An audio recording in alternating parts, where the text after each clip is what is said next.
Cabinet मंत्री Rajyavardhan Singh Rathore, UDH मंत्री झावर सिंह खर्रा पहुंचे हैं भाजपा कार्यालय। प्रदेश अध्यक्ष मदन राठौर से दोनों ने मुलाकात की। कल केंद्रीय मंत्री धर्मेंद्र प्रधान आ रहे हैं जयपुर, तैयारियों को लेकर भी यहां पर चर्चा हुई है। तो देखिए, कल केंद्रीय मंत्री का दौरा है और इसी को देखते हुए कहीं ना कहीं तैयारियों को लेकर भी बातचीत हुई। हालांकि और भी मुद्दों पर यहां पर बातचीत हुई है मुलाकात के दौरान, लेकिन खासतौर से अगर देखा जाए कि कल केंद्रीय मंत्री धर्मेंद्र प्रधान का जयपुर का दौरा है और तैयारियों को लेकर चर्चा हुई। चिकित्सा मंत्री गजेंद्र सिंह खीवसर पहुंचे स्वास्थ्य भवन। पत्नी के निधन के बाद आज लंबे समय बाद पहुंचे हैं स्वास्थ्य भवन। चिकित्सा विभाग के अधिकारियों के साथ आज कई बैठकें की हैं। अधिकारियों के साथ विभागीय मुद्दों सहित राज्य में कोरोना अपडेट पर चर्चा करेंगे।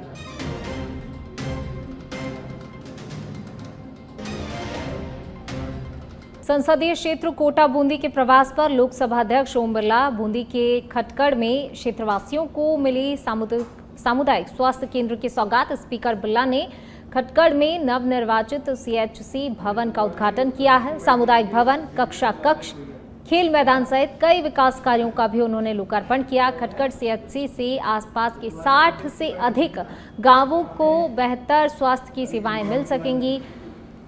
5.50 करोड़ की लागत से हुआ है खटकड़ सामुदायिक स्वास्थ्य केंद्र का निर्माण। वन क्षेत्र में इको सेंसिटिव जोन की सीमा घटने से क्षेत्र में नए अवसर सृजित होंगे, ये कहा है ओम बिरला ने। इस दौरान जल संसाधन मंत्री सुरेश रावत सहित अन्य जनप्रतिनिधि भी मौजूद रहे।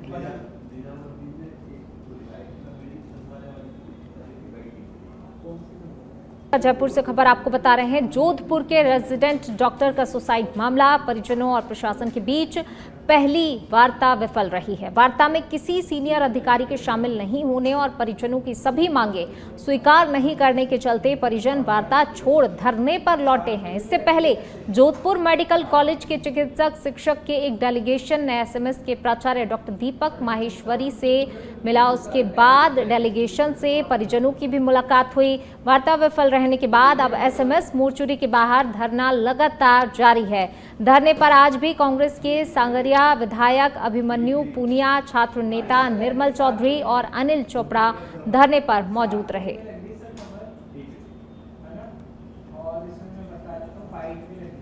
चलिए बढ़ेंगे आगे। बात जयपुर की। जयपुर राजस्थान कर्मचारी चयन बोर्ड से नॉर्मलाइजेशन फॉर्मूले को लेकर खबर आपको बता रहे हैं। सच बेधड़क ने की बोर्ड अध्यक्ष मेजर जनरल आलोक राज से बातचीत। बोले पशु परिचर भर्ती में नॉर्मलाइजेशन के बाद ही शुरू किए नए फॉर्मूले की प्रक्रिया। मैं लगातार इसको लेकर एक्सपर्ट के संपर्क में था, एसएससी के संपर्क में भी हूं। 4 जून को एसएससी ने परसेंटाइल फॉर्मूला अपनाया। बोर्ड अध्यक्ष ने कहा कि इस पूरी कार्यवाही पर मनन चल रहा है। हमारा प्रयास है कि हमें वही प्रक्रिया अपनानी चाहिए जो बेहतर हो, जिससे हर शिफ्ट से बराबर बच्चे चयनित हों। आगामी समय में हो रही जेल प्रहरी की परीक्षा, ऐसे में उसमें नॉर्मलाइजेशन की पड़ी की आवश्यकता।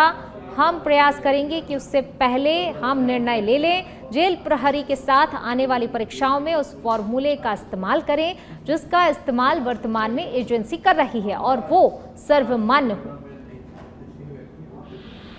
देखिए, जैसा कि मैंने पशु परिचर का रिजल्ट निकाला था, रिजल्ट निकालने के साथ ही मुझे खुद को ऐसा महसूस हो गया था कि हमने जो प्रोसेस अपनाया है, क्योंकि वो प्रोसेस एक पुराना प्रोसेस था, उसी से हमेशा हमें नॉर्मलाइजेशन किया गया है। हमने भी वही किया है, आरटीसी ने भी वो किया है, पहले भी इसको अपना चुके हैं और उसी के आधार पर ये नॉर्मलाइजेशन किया गया था। और इसमें लगभग 13 मार्क्स और 9 मार्क्स घटे और बढ़े हैं। इससे कुछ अभ्यर्थियों को 24 मार्क्स का ऐसे फर्क पड़ रहा है। लेकिन जब मैंने पता किया तो मुझे पता लगा कि आरएएस की परीक्षा में तो 50 से 200 तक के मार्क्स आगे पीछे बढ़ चुके हैं लोगों के। हमारे खुद जो यहाँ पर सचिव साहब हैं, उनके ही लगभग 150-200 मार्क्स आगे कम हुए हैं। अजमेर में एसीबी की बड़ी कार्रवाई देखने को मिली है। पटवारी और चेनमैन रिश्वत लेते हुए रंगे हाथों गिरफ्तार हुए हैं। पटवारी विकास और चेनमैन पन्नालाल को 5,000 रुपए की रिश्वत लेते हुए रंगे हाथों गिरफ्तार किया गया है। दोनों आरोपियों ने नामांतरण खोलने के एवज में घूस की मांग की थी। शिकायत की पुष्टि के बाद एसीबी की टीम ने जाल बिछाकर दोनों को ट्रैप किया। फिलहाल दोनों आरोपियों से पूछताछ लगातार जारी है। कार्रवाई एएसपी भागचंद मीणा ने की। कार्रवाई भ्रष्टाचार निवारण अधिनियम के तहत की गई है। मामला दर्ज किया गया है।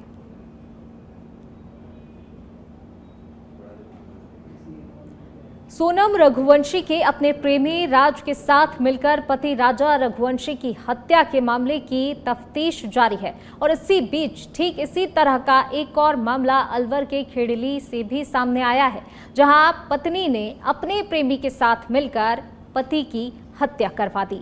पत्नी अनीता ने प्रेमी के साथ मिलकर पति की हत्या की साजिश रची। हत्या की योजना में अनीता, प्रेमी काशी और सुपारी किलर शामिल थे। हत्या का गवाह मृतक का 9 साल का बेटा बना, जिसने पूरी घटना अपनी आंखों से देखी। आखिर कैसे हुआ रिश्तों का कत्ल, कैसे अनीता बन गई सोनम, इस रिपोर्ट में देखिए। कहानी एक बार फिर उस इश्क की जिसने रिश्तों का कत्ल किया। कहानी भले ही फिल्मी लगे, लेकिन अलवर के खेड़ली में हुए इश्क के लिए कत्ल ने बेवफा सोनम की याद दिला दी। अलवर के खेड़ली कस्बे में प्यार के लिए पति की हत्या कर दी गई। इस हत्या ने रिश्तों की बुनियाद को दहला दिया, भरोसे को भीतर तक हिला दिया। कभी चंद हुआ करते थे औरत तेरी ये कहानी, लेकिन अब कहा जा रहा है बीवियों की कातिलाना कहानी। ये कहानी है अलवर के खेड़ली कस्बे की, जहां बाईपास पर रहने वाले वीरू जाटव की पत्नी ने प्रेमी के लिए पति का ही मर्डर करवा दिया। 8 जून की रात वीरू जाटव की संदिग्ध मौत ने पूरे इलाके में सनसनी फैला दी। वीरू की हत्या उसकी पत्नी अनीता और उसके प्रेमी काशीराम ने मिलकर करवाई थी। दोनों ने 2 लाख रुपए की सुपारी देकर 4 युवकों को इस जघन्य अपराध के लिए तैयार किया था। अनीता राज की साल 2010 में भुसावल थाना क्षेत्र के इंद्र मोहन जाटव से हिंदू रीति रिवाज से शादी हुई थी। सब कुछ ठीक रहा, एक लड़का भी हुआ और कुछ वक्त बाद अनीता ने ससुराल पक्ष पर प्रताड़ित करने का आरोप लगाया और उसके बाद अनीता और वीरू जाटव के प्रेम प्रसंग की शुरुआत हुई। इंद्र मोहन और अनीता के बीच झगड़े होने लगे और मामला पुलिस में भी चला गया। इसी दौरान अनीता और वीरू जाटव के साथ लिव इन रिलेशनशिप में रहने लगी, जिससे एक लड़का विशाल हुआ। वीरू जाटव भी पहले से ही शादीशुदा था। पहली पत्नी से 2 लड़के, 1 लड़की है। जटिल रिश्तों की इस कहानी में एक खलनायक की एंट्री हुई। काशी प्रजापत के रूप में आए शख्स और अनीता के बीच में प्रेम संबंध बना और दोनों करीब 6 साल से चोरी छिपे प्रेम संबंध में हैं। लेकिन इस प्रेम संबंध में वीरू जाटव आड़े आ रहा था, इसलिए दोनों ने इसको ठिकाने लगाने का प्लान बनाया था और 8 जून को 4 अन्य लोगों को 2 लाख रुपए सुपारी देकर हत्या करवा दी। पत्नी ने प्लानिंग बनाई, अपने प्रेमी और 4 अन्य व्यक्तियों को 2 लाख की सुपारी देके और बुला लिया। पत्नी ने स्वयं ने मकान का गेट खोला और अंदर प्रवेश करके उन्होंने किसी ने हाथ पकड़ा, किसी ने पैर पकड़ा और उसके प्रेमी ने तकिए से उसका मुंह दबा दिया और गला मोड़ दिया, जिससे उसकी मृत्यु होगी। पत्नी अनीता और प्रेमी काशी और अन्य व्यक्ति बर्जेज 3 व्यक्तियों को गिरफ्तार किया जा चुका है। 3 व्यक्तियों को गिरफ्तार करना शेष है। रिश्तों और प्रेम ने एक महिला के चलते 4 परिवारों को बर्बाद कर दिया। आखिर उन परिवार और बच्चों का क्या कसूर था, जिसका भविष्य अब अंधेरे में है। मेरे परिवार साहब, मेरे भाई को मार दिया गया है। मर्डर हुआ है उसका? मर्डर हुआ है सर। आप कैसे कह सकते हैं कि उनका मर्डर हुआ है? मैं ऐसे कह सकता हूँ, जब मैं यहाँ पे आया था अस्पताल में, मेरे को खत्म मिला है वो। उसके गाल पे, उसके नार पे यहाँ निशान और यहाँ निशान है सर। जीभ कटी हुई मिली है। इस कहानी की गुत्थी को 9 साल के बेटे ने सुलझाया। मृतक के बेटे की आंखों के सामने उसके पिता की हत्या हुई थी। बेटे ने जो बयां किया वो किसी दिल को झकझोर देने वाली कहानी से कम नहीं है। पापा आए थे घर पर, पापा ने कहा था चार्ज लगा दे, फोन चार्ज लगा के मैं टीवी देखने लग गया। फिर मम्मी ने कही थी सो जा, फिर तो उठता नहीं है। सो गया था मैं। फिर एक काफ़ी आया था, मम्मी ने गेट खोल दिया था, काफ़ी आया था, मुझे आवाज़ आई थी। फिर ऐसे जब मैं जग गया था और जब काफ़ी आए थे 4 बंदे आए थे, मम्मी ने हाथ मोड़ा था ये नाक ये वाला। आप उस समय के जग रहे थे? आप कैसे जग रहे थे? मुझे आवाज़ आ गई थी जब। कैसी आवाज़ आ रही थी? मतलब ये खाट बज रही थी ना, या फिर मुझे नहीं कहीं की आवाज़ आई, फिर मैं जग गया था। जब मैं बचाने गया था ना पापा को, काफ़ी ने गोदी में लिया था, फिर खाट पर सुला दिया था मैं। तो फिर उसके बाद क्या हुआ? उसके बाद काफ़ी ने तो तकिया लगा दी मुँह पर और ना पर पे वो लगा दी सापी। पापा मर गए जब, इन्हें मुक्के दिए ना पर, और पैर ये मोड़े। जब पापा की जब आवाज़ आई थी ना, जब पैर मोड़ दिए थे और मुंडी और मोड़ दी थी काफ़ी चाचा ने। लेकिन हत्याकांड ने कई परिवारों को बर्बाद कर दिया और समाज के सामने विश्वास और भरोसे वाला सवाल छोड़ दिया।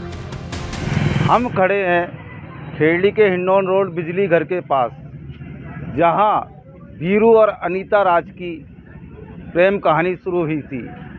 आप दिखा सकते हैं कि यहाँ वीरू जाटव है जो दुकान करता था, और पास में ही जो ये ठेली लगी हुई है, इसी ठेली के पास में अनीता राज का पति इंद्रमोहन ठेली लगाता था, जहाँ दोनों की नज़दीकियाँ बढ़ी, प्यार बढ़ा और बाद में प्रेम विवाह हुआ। तो ये जो निर्मम हत्याकांड हुआ था कि प्रेमी के साथ मिलकर प्रेम विवाह करने वाली पत्नी अनीता राज ने 4 सुपारी किलरों के साथ मिलकर और प्रेमी के साथ मिलकर खुद देखती रही और पति मरता रहा, वीरू जाटव। तो ये पूरी कहानी यहाँ से शुरू होती है कि जहाँ वीरू जाटव और अनीता राज का प्रेम शुरू हुआ था। 5 बजे धड़क के लिए क्राइम स्टोरी खेड़ी कठूमर से अखिलेश शर्मा की रिपोर्ट। चलिए खबरों में आगे बढ़ेंगे। सिरोही में सुबह हुई बारिश ने लोगों को गर्मी से राहत दी। सुबह 7 बजे से शुरू हुई रिमझिम बारिश करीब 7:45 तक तेज हो गई। ये बारिश 10:30 बजे तक जारी रही। इसके बाद 11 बजे तक हल्की बूंदाबांदी होती रही। बारिश के चलते सदर बाजार में लगभग आधे फुट तक पानी भर गया। इससे पैदल चलना मुश्किल हो गया। अहिंसा सर्किल और कलेक्ट्रेट परिसर में कई जगह पर जलभराव हुआ। गलियों का पानी सजवाब गेट होते हुए जेल चौराहे की तरफ बढ़ा। मानसून का मौसम जो है वो अभी आने को ही है, लेकिन सिरोही नगर पालिका जो नगर परिषद है यहाँ पे सिरोही जिला मुख्यालय पर नगर परिषद कितनी मुस्तैद है इस मानसून को लेकर के, इसकी जो एक वानगी है वो मैं आज आपको दिखाने जा रहा हूँ। मैं सहयोगी कैमरामैन को कहूँगा इस पूरे एक नज़ारे को दिखाए। ये शहर का एक सड़क मार्ग है जो शहर से अहिंसा सर्किल से जो है CMHO ऑफिस तक जाता है, और इस सड़क मार्ग की आप हालत देख सकते हैं। जगह जगह पर इस पर पानी भरा हुआ है। लोग यहाँ से जाते हैं तो लोगों को भारी परेशानी का सामना करना पड़ता है, और यहाँ पे जो वाहन चालक है उनको भी भारी परेशानियों का सामना करना पड़ता है। यहाँ पे अगर ड्रेनेज सिस्टम की बात करें तो ड्रेनेज सिस्टम के नाम पे यहाँ पे कुछ भी नहीं है। आप सड़क के दोनों तरफ देख सकते हैं, कहीं पर भी कोई नाला नहीं बना हुआ है। यानी कि जो बरसात का जो पानी आता है वो इसी सड़क पे जमा होता है, और इसी सड़क के जो ज़्यादा बारिश होने पर इस सड़क से चल करके है वो पानी जो आगे बह करके चला जाता है। लेकिन जो ड्रेनेज सिस्टम बनना चाहिए था, जो ड्रेनेज सिस्टम बनाना चाहिए था, वो ड्रेनेज सिस्टम यहाँ पे कहीं पर भी नज़र नहीं आ रहा है। अभी 3-4 दिन पहले की बात करूँ तो प्रदेश के उप मुख्यमंत्री जो है प्रेमचंद बैरवा, वो जब सिरोही आए थे और सिरोही की साफ़ सफाई को लेकर के जब जिला प्रशासन को बहुत बड़ी फटकार लगाई थी, कड़ी फटकार लगाई थी उन्होंने, और कहा था कि इस प्रकार के धूल के गुब्बार यहाँ पे उड़ते हैं, प्लास्टिक की थैलियाँ यहाँ पे उड़ती है। तो आप देख सकते हैं जगह जगह पर जो है यहाँ पे जो सड़क मार्ग पर इस प्रकार का पानी भरा जाना, यहाँ पे जो सड़क मार्ग पर जो है कचरे के ढेर लगना वो आम बात है। सिरोही जिला प्रशासन जो है मुख्यमंत्री उप मुख्यमंत्री की जो फटकार है उसके बाद में भी अपने कार्य में सुधार नहीं ला रहा है, जिसके कारण से सिरोही के जो शहरवासी है उनको भारी परेशानियों का सामना करना पड़ रहा है। सहयोगी राहुल के साथ विक्रम सिंह कर्नौत, सच वे धड़क, सिरोही। चलिए बढ़ेंगे आगे। पाली जिले में प्री मानसून सक्रिय दिखाई दे रहा है। मौसम विभाग ने पाली जिले के लिए ऑरेंज अलर्ट जारी किया है। आज सुबह से क्षेत्र में इंद्रदेव कई जगह पर मेहरबान दिखाई दे रहे हैं। दिन भर बूंदाबांदी का दौर चलता रहा। आज सुबह से सूर्यदेव के दर्शन नहीं हुए हैं। सुबह से बादलों का आवागमन देखने को मिला है। तापमान में भी गिरावट दर्ज की गई है। शाम होते ही एक बार फिर सांडेराव सहित ग्रामीण क्षेत्रों में बरसात का दौर शुरू हुआ। मौसम विभाग ने पाली जिले को ऑरेंज अलर्ट जारी होने के बाद प्री मानसून का सक्रिय देखने को मिला। आज सुबह से ही इंद्रदेव मेहरबान दिखाई दे रहे हैं और सुमेरपुर हो या तगड़गढ़ हो या ग्रामीण क्षेत्रों में सुबह से ही इंद्रदेव दर्शन नहीं हुए थे, लेकिन सुबह से आज काले बादल छाए हुए थे। आज शाम होते ही एक बार इंद्रदेव फिर मेहरबान हुए। अभी भी हम जिस जगह खड़े हैं तगड़गढ़ में, वहाँ तेज हवा के साथ बरसात का दौर जारी है और बरसात होने से गर्मी से लोगों को राहत भी मिली है। लेकिन मैं आपको बताना चाहूँगा कि बरसात होने के बाद सड़कों पर तेजी से पानी बहता हुआ दिखाई दे रहा है। नगर पालिका की जो सफाई व्यवस्था है नालों की, उनकी भी पोल खुलती हुई दिखाई दे रही है। लेकिन नगर पालिका लाखों रुपए के टेंडर भी करती है नाला सफाई करवाने को लेकर मानसून से पहले, लेकिन कई जगह इस तरह के पानी का भराव देखने को मिल रहा है, जिसके कारण में सड़कों पर आने जाने वाले वाहन चालकों भी काफी परेशानियों का सामना करना पड़ रहा है। लेकिन इंद्रदेव मेहरबान होने से किसानों के चेहरे खिले हुए हैं, आम जन के चेहरे खिले हुए दिखाई दे रहे हैं। बरसात तेजी से हो रही है और लोगों को गर्मी से बड़ी राहत मिलती हुई दिखाई दे रही है। तापमान में भी काफी गिरावट देखने को मिल रहा है। अरविंद कुमार जोशी के साथ कैमरामैन अरुण बैरवा, सुमेरपुर। चलिए बढ़ेंगे आगे। दौसा में मानसून की पहली बारिश के बाद प्रशासनिक अधिकारियों ने ड्रेनेज सिस्टम और जल भराव क्षेत्र का मौका मुआयना करना शुरू कर दिया है। दौसा उपखंड अधिकारी मूलचंद दुनिया ने नगर परिषद आयुक्त कमलेश कुमार मीणा के साथ बारिश के बाद शहर का निरीक्षण किया, जिसमें उन्होंने जल भराव क्षेत्र और सफाई व्यवस्थाओं का जायजा लिया। इसमें उन्होंने कहा कि जहां जल भराव क्षेत्र है वहां पर पानी निकासी का कार्य किया जाए। जो हमने सफाई के लिए जो टेंडर दिए थे उसमें हमने उसको बाउंड किया था कि वो 15 दिन में ही उसको कंप्लीट करे। टाइम उसका 3 महीने का है। वो लगातार इसके जो भी जितने भी नाले हमारे हैं उनको सबको वो साफ़ करेगा। और साथ ही बरसात के टाइम पे जहाँ पे भी जैसे नालों में यदि कोई डाट लगती है तो उन डाट के लिए भी उसको पाबंद कर रखा है कि वो अपनी जेसीबी और लेबर साथ में रखेगा। तो वो जहाँ जहाँ पे भी इस तरीके के जल भराव की समस्या आएगी तो उसको हम त्वरित समाधान करेंगे। इसके अलावा हमने जैसे तीनों जयनों की है ड्यूटी फील्ड वाइज लगा दी है। जहाँ भी पानी भराव की समस्या आती है वहाँ उसका निकासी करें और यदि कोई वहाँ पे रास्ता अवरुद्ध होता है तो उस रास्ते में मलबा अलवा डाल करके उसको सुचारू अभी फ़िलहाल चालू करने की व्यवस्था करें। सर, 2 वाले की दुकान को भी सीज करने की कार्रवाई की? हाँ बिल्कुल। डूंगरपुर में हरिदेव जोशी सामान्य चिकित्सालय में लीड प्राइवेट प्लेसमेंट कंपनी की ओर से हटाए गए नर्सिंग कर्मचारियों ने विरोध प्रदर्शन कर नारेबाजी की। कर्मचारियों ने कंपनी और उप अधीक्षक डॉक्टर कौस्तुभ सिंह पर मिलीभगत का आरोप लगाया। इसके साथ ही कहा कि रिक्त पद पर चुपचाप कंपनी की ओर से नई नियुक्ति दी जा रही है, तो वहीं पूरी प्रक्रिया का विरोध जताते हुए कंपनी के खिलाफ सख्त कार्रवाई की मांग की है। परेशान हो रहे हैं, हमको निकाल दिया गया। लीड गार्ड सर्विसेज से लगे हुए थे, हम 2.5 साल से काम कर रहे थे, फिर हमको निकाल दिया गया। अब आज आके मेडिकल ऑफिस में हमने पूछा तो नर्सिंग अधीक्षक ने मैडम ने बोला कि कौस्तुभ सर ही हमको लिस्ट प्रोवाइड करा रहे हैं, वही लिस्ट दे रहे हैं, उनके आधार पर हम ले रहे हैं। वो 5 की अलग अलग लिस्ट निकल रही है, कभी 5 की लिस्ट आ रही है, कभी 10 की लिस्ट आ रही है, कभी 15 की लिस्ट आ रही है, यूज करके 4। चलिए इसी कड़ी में रुक करेंगे अगली खबर का। टोंक से बड़ी खबर आपको बता रहे हैं। चिकित्सा निदेशालय जयपुर से टीम पहुंची है। सादत अस्पताल स्टेट नोडल अधिकारी डॉक्टर रामबाबू जायसवाल पहुंचे हैं Tonk. Deputy director doctor Subhash फुलिया अजमेर, जीडी डॉक्टर संपत सिंह जोधा मौजूद रहे। पीएमओ के साथ वार्डों का निरीक्षण किया।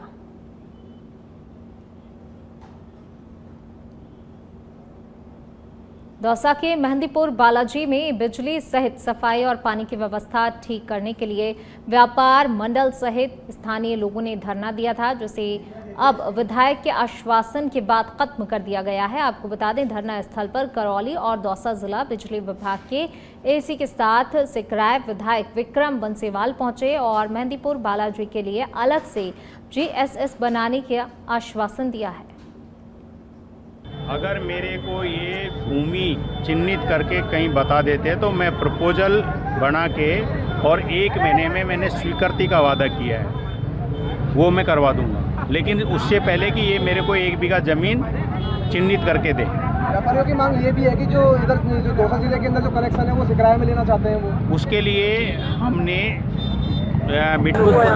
सालों के अंदर कुछ कनेक्शन इधर से उधर हो गए थे जो दूसरे जिले में चले गए, उसको लेकर यहाँ पर ट्रैफिक की भी समस्या होती थी काफ़ी। आज हमारे दो व्यक्ति के साथ बैठकर उस समस्या का समाधान निकाला है और बहुत जल्द इस पर मजबूत काम करा जाएगा।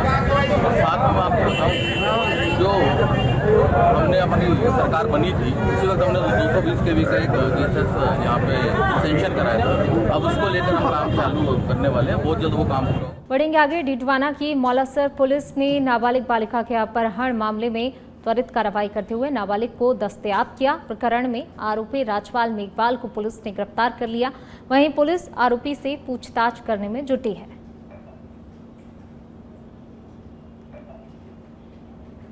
जयपुर के महात्मा ज्योतिबा फुले टर्मिनल मार्केट मुहाना मंडी में अव्यवस्थाओं को लेकर फल और सब्जी थोक विक्रेता संघ का प्रतिनिधि मंडल सांसद मंजू शर्मा से मिला और संघ अध्यक्ष योगेश तंवर ने मंडी में ड्रेनेज, सीवरेज, पेयजल, सुरक्षा, सफाई और प्राथमिक चिकित्सा केंद्र जैसी सुविधाओं की कमी की जानकारी दी।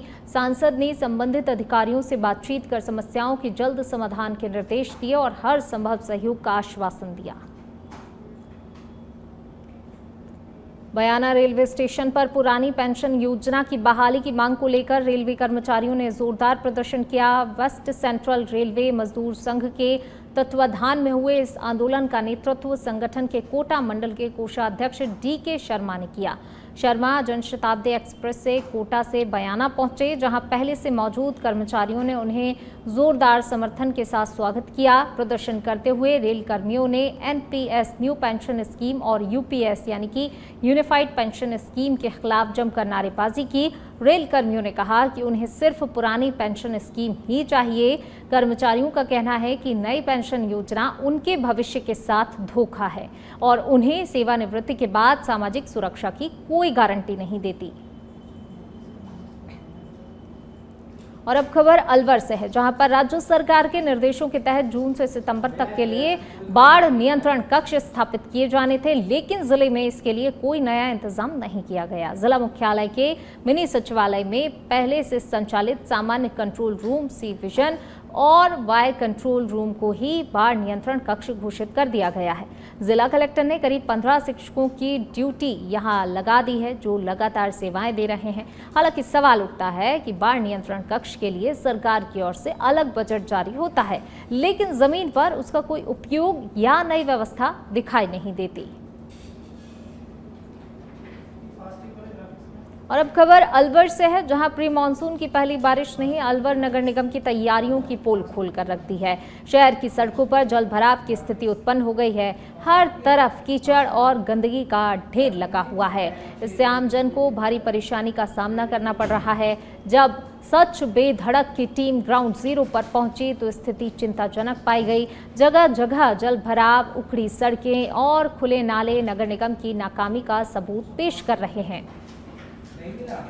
मानसून पूर्व की तैयारियां हमने मार्च-अप्रैल माह से ही प्रारंभ कर दी थी। शहर के जो भी बड़े मुख्य नाले हैं और छोटी नालियां हैं, उनकी नियमित रूप से सफाई करवाई जा रही।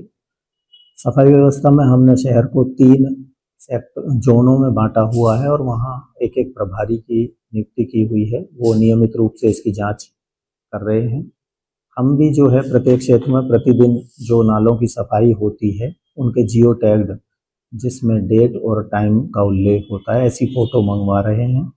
साथ ही प्री मानसून निगम की पोल खुलती हुई दिखाई दी। हालांकि नगर निगम आयुक्त जितेंद्र सिंह नरूका से जब हमने बातचीत करी तो उन्होंने बताया कि हम लगातार यथावत प्रयास कर रहे हैं। जो भी छोटे और बड़े नाले हैं उनकी सफाई का ठेका दिया जा चुका है। लगातार जो कार्मिक है वो सफाई को लेकर तत्पर है। बारिश से पहले ही सफाई की प्रक्रिया शुरू कर दी गई थी, लेकिन कई जगह बारिश के बाद सफाई व्यवस्था में थोड़ी सी गिरावट आई थी। जो नाले जो उफान पर आ गए थे बारिश के दौर में, तो सड़कें जलमगल हो गई थी और वहां गीला कीचड़ भी मौजूद हो गया था। लेकिन अभी जैसा नगर निगम आयुक्त जितेंद्र सिंह नरूका ने बताया कि हम लगातार इस प्रकार का प्रयास कर रहे हैं कि आने वाले भविष्य में जैसे जैसे बरसात का दौर बढ़ता जाएगा तो आमजन को इन असुविधाओं से बचाव किया जा सके। वहीं उन्होंने कहा कि आने वाले बारिश के दौरान हम नगर निगम की तरफ से एक अलग से टीम गठित करेंगे कि जल भराव के दौरान कोई भी अनहोनी जैसी घटनाएं घटित ना हो। लेकिन दूसरी ओर मैं बात करूं, नगर निगम लगातार इस सफाई व्यवस्था में फैल चलता आ रहा है, क्योंकि बहुत सी जगह ऐसी टी पॉइंट हम आपको दिखाएंगे जहां जिला अस्पताल है, बिजलीगढ़ चौराया है, एसएमडी सर्किल है, नंगली सर्किल की ओर जाने वाला रास्ता और ज्योतिराव फूले की ओर जाने वाला रास्ता और बीच बाजार में सड़कों के ऊपर गंदगी का ढेर लगा हुआ है, सड़कों के ऊपर गीला कीचड़ है। वही नगर निगम ने राजस्व विभाग को चूना लगाने का प्रयास भी कर रहा है, क्योंकि जो अलवर जिला कलेक्टर डॉक्टर अर्तिका शुक्ला और अलवर से 2 मंत्री भूपेंद्र यादव और संजय शर्मा लगातार अलवर को अतुल्य अलवर बनाने का प्रयास कर रहे हैं, लेकिन नगर निगम पंटाधार पर लगा हुआ है, उसको तुल्य अलवर बनाने पर तुला हुआ है। क्योंकि जो सफाई व्यवस्था, जो नालों की मरम्मत की गई थी, जिन पे रंग रोलक किया गया था ताकि सुंदर अलवर दिखे, तो उनको जबरदस्ती तोड़कर नाले की सफाई का प्रयास किया जा रहा है, जो बेहद गलत है। हालांकि सफाई भी वहां जब की गई तो उसके बाद भी वहां गंदगी का आलम लगातार बना हुआ है। अब देखने का विषय ये रहेगा कि नगर निगम आयुक्त डॉक्टर जितेंद्र सिंह धरू का इस पर क्या संज्ञान लेते हैं। अलवर से